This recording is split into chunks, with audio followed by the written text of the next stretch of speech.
सनातन परंपरा का सच्चा साथी आर्यवर्त, भारत का स्वाभिमान।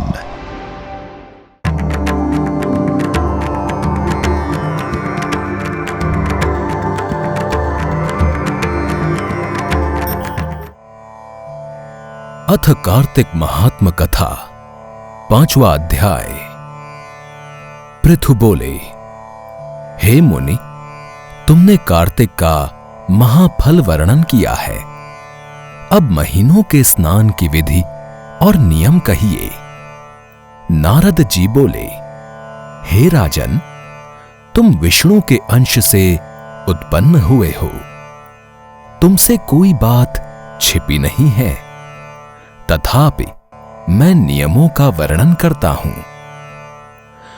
आश्विन मास में शुक्ल पक्ष की एकादशी से सावधान होकर कार्तिक के व्रतों को प्रारंभ करें। पहर रात्रि रहे तब प्रतिदिन उठें और जल का पात्र लेकर ग्राम से बाहर उत्तर दिशा को जाएं। जनेऊ को कान पर चढ़ाकर उत्तर को मुख करके भूमि पर तृण बिछावें और सिर को कपड़े से ढक लें। मुख को बंद कर थूकना और श्वास लेना बंद करके मल मूत्र का त्याग करें। जो रात्रि हो तो दक्षिण को मुख करें। जो मलमूत्र द्वारा शरीर की शुद्धि और जो मुख शुद्ध नहीं करते हैं, उनके मंत्र फलदायक नहीं होते। इसलिए दातुन करना उचित है। दातुन लेते समय वृक्ष से कहें कि हे वनस्पति, हमको आयु, बल, यश, तेज, संतान, द्रव्य, वेद पाठ की शक्ति और बुद्धि दे। इस मंत्र को पढ़कर गूलर आदि किसी दूध के वृक्ष की 12 अंगुल लंबी दातुन लावे।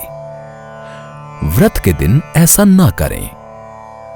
प्रतिपदा, अमावस्या, नवमी, षष्ठी तिथियों और सूर्यवार तथा चंद्रमा सूर्य ग्रहण के दिन दातुन ना करें। कटेरी, संभालू, कपास, पीपल, वट, अरंड और गंधहीन वृक्षों की दातुन ना करें। तदंतर विष्णु और शिव के मंदिर में विधि पूर्वक पुष्प, गंध, तांबुल ले जाएं। वहां भगवान की पाद्याति से स्तुति करके नमस्कार करें और भजन गावें। देवालय में भजन कीर्तन करने वाले विष्णु स्वरूप होते हैं। जैसे सतयुग आदि में तप, यज्ञ, दान आदि भगवान को तुष्टि देने वाले हैं, वैसे ही कलियुग में भक्ति पूर्वक भजन कीर्तन मोक्ष देने वाले होते हैं। नारद जी बोले, सिरस, धतूरा, कटेर, मल्लिका, सेमर, आक, कनेर के फूल तथा अक्षतों से विष्णु की पूजा नहीं होती।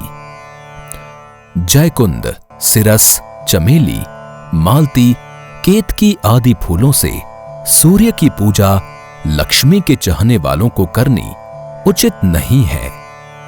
यथा योग्य विधि से ही देवताओं की पूजा करके भगवान से क्षमा प्रार्थना करें कि हे सुरेश्वर, मैंने मंत्रहीन भक्ति की और क्रियाहीन पूजन किया है, वो परिपूर्ण हो।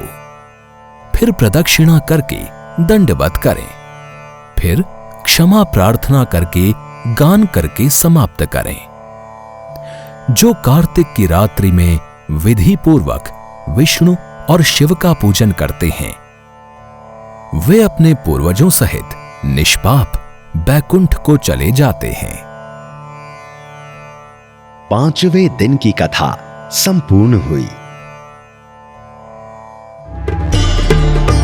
नारायण की भक्ति रस के लिए सब्सक्राइब करें आर्यवर्त, भारत का स्वाभिमान।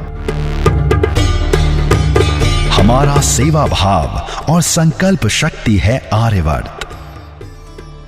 आपके द्वारा बुक करी गई हर पूजन सेवा व सामग्री में से एक हिस्सा गौ सेवा में लगाया जाएगा।